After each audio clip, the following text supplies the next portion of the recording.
Chapter 15. The Forest God. When Clayton heard the report of the firearm, he fell into an agony of fear and apprehension. He knew that one of the sailors might be the author of it, but the fact that he had left the revolver with Jane, together with the overwrought condition of his nerves, made him morbidly positive that she was threatened with some great danger. Perhaps even now she was attempting to defend herself against some savage man or beast.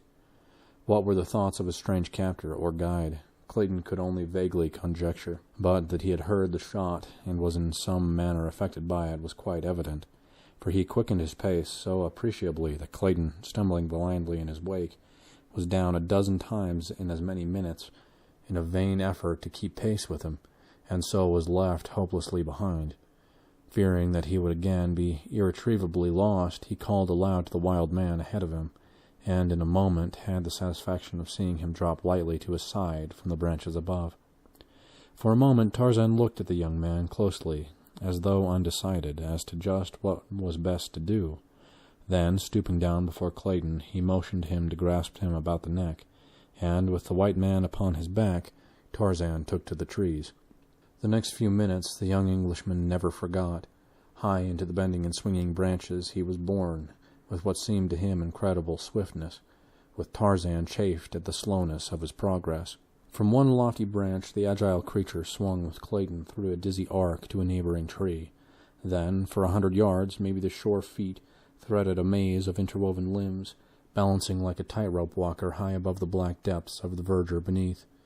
From the first sensation of chilling fear, Clayton passed to one of keen admiration and envy of those giant muscles, and that wondrous instinct or knowledge which guided this forest god through the inky blackness of the night as easily and safely as Clayton would have strolled a London street at high noon. Occasionally they would enter a spot where the foliage above was less dense, and the bright rays of the moon lit up before Clayton's wondering eyes the strange path they were traveling. At such times the man fairly caught his breath at sight of the horrid depths below them, for Tarzan took the easiest way, which often led over 100 feet above the earth. And yet, with all his seeming speed, Tarzan was in reality feeling his way with comparative slowness, searching constantly for limbs of adequate strength for the maintenance of this double weight. Presently they came to the clearing before the beach. Tarzan's quick ears had heard the strange sounds of Sabor's efforts to force her way through the lattice, and it seemed to Clayton that they dropped a straight 100 feet to earth, so quickly did Tarzan descend. Yet when they struck the ground it was with a scarce ajar, and as Clayton released his hold on the ape-man, he saw him dart like a squirrel for the opposite side of the cabin. The Englishman sprang quickly after him, just in time to see the hindquarters of some huge animal about to disappear through the window of the cabin. As Jane opened her eyes to a realization of the imminent peril which threatened her, her brave young heart gave up at last its final vestige of hope. But then, to her surprise, she saw the huge animal being slowly drawn back through the window, and in the moonlight beyond she saw the heads and shoulders of 2 men.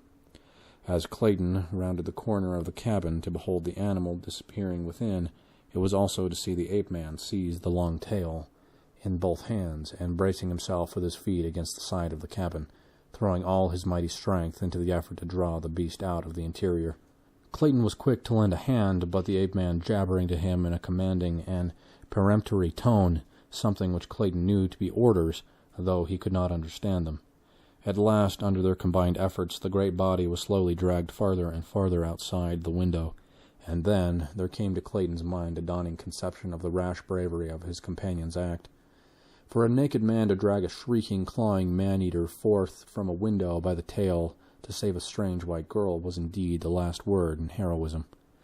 In so far as Clayton was concerned, it was a very different matter, since the girl was not only his own kind and race, but was the woman in all the world whom he loved. Though he knew that the lioness would make short work of both of them, he pulled with a will to keep it from Jane Porter. And then he recalled the battle between this man and the great black-maned lion, which he had witnessed a short time before, and he commenced to feel more assurance. Tarzan was still issuing orders which Clayton could not understand. He was trying to tell the stupid white man to plunge his poisoned arrows into Sabor's back and sides, and to reach the savage heart with the long, thin hunting knife that hung at Tarzan's hip, but the man would not understand. and Tarzan did not dare release his hold to do the things himself, for he knew that the puny white man never could hold mighty Sabor alone for an instant. Slowly the lioness was emerging from the window. At last her shoulders were out, and then Clayton saw an incredible thing.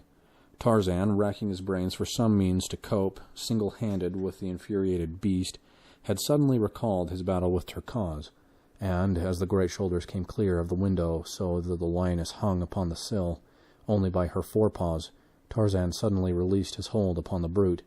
With the quickness of a striking rattler, he launched himself full upon Sabor's back, his strong young arms seeking and gaining a full Nelson upon the beast, as he had learned that other day during his bloody wrestling victory over Turquoise.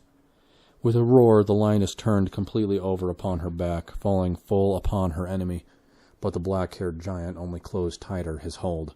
Pawing and tearing at earth and air, Sabor rolled and threw herself this way and that in an effort to dislodge this strange antagonist, but ever tighter and tighter drew the iron bands that were forcing her head lower and lower upon her tawny breast.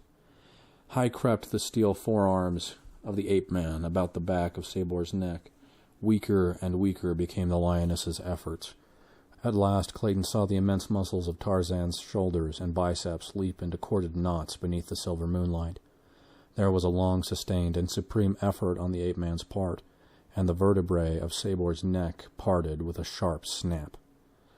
In an instant Tarzan was upon his feet, and for the second time that day Clayton heard the bull ape's savage roar of victory. Then he heard Jane's agonized cry, "Cecil? Mr. Clayton! Oh, what is it? What is it?" Running quickly to the cabin door, Clayton called out that all was right, and shouted to her to open the door. As quickly as she could, she raised the great bar and fairly dragged Clayton within. "What was that awful noise?" she shrieked, shrinking close to him. "It was the cry of the kill, from the throat of the man who has just saved your life, Miss Porter. Wait, I will fetch him, so you may thank him." The frightened girl would not be left alone, so she accompanied Clayton to the side of the cabin, where lay the dead body of the lioness. Tarzan of the Apes was gone. Clayton called several times, but there was no reply, and so the two returned to the greater safety of the interior. "What a frightful sound!" cried Jane. "I shudder at the mere thought of it. Do not tell me that a human throat voiced that hideous and fearsome shriek." "But it did, Miss Porter," replied Clayton. "Or at least, if not a human throat, that of a forest god." And then he told her of his experiences with this strange creature, of how twice the wild man had saved his life, of the wondrous strength and agility and bravery, of the brown skin and the handsome face. "I cannot make it out at all," he concluded. "At first I thought he might be Tarzan of the Apes, but he neither speaks nor understands English, so that theory is untenable." "Well, whatever he may be," cried the girl, "we owe him our lives, and may God bless him and keep him in safety in his wild and savage jungle." "Amen," said Clayton fervently. "For the Lord's sake, ain't I dead?" The two turned to see Esmeralda sitting upright upon the floor, her great eyes rolling from side to side as though she could not believe their testimony as to her whereabouts. And now, for Jane Porter, the reaction came, and she threw herself upon the bench, sobbing with hysterical laughter.